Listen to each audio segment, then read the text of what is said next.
For as long as video games have existed, media outlets and the government have been addressing concerns with how exposure to playing too much video games can affect the youth in our society. In today's society, with gaming being a huge part of our modern culture, it didn't take long for video games to be blamed for many violent acts and events that have occurred. Which brings up the big question, is there a correlation between violence and video games? President Donald Trump made a statement during a White House meeting on school safety. He said, "I'm hearing more and more people saying the level of violence on video games is really shaping young people's thoughts. But how much is it actually affecting how they act?" Before we look at this further, let's look at some statistics on video games in the U.S. According to studies done throughout the past few years, 65% of U.S. households own a device used to play video games.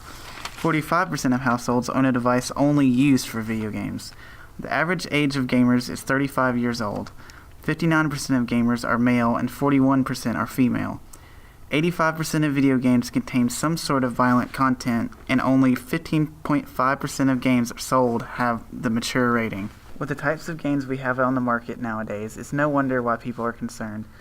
Some games are just not meant for children, and a big culprit in today's culture is the Call of Duty games.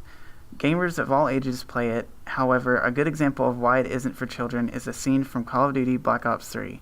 In this scene, the player is fighting, and a robotic enemy rips the arms and breaks the leg of the player, and it is all shown in a first-person point of view.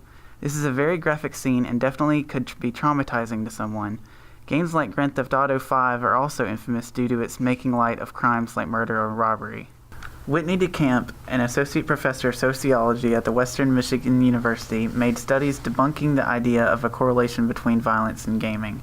He created a survey questioning 6,567 eighth graders about their lifestyles and their demeanors.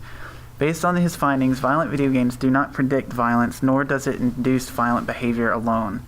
Video games will always get flack for the violent and graphic nature of most of them, but it really boils down to the fact that there is more to the people and youth who do violent actions than simply being influenced by gaming.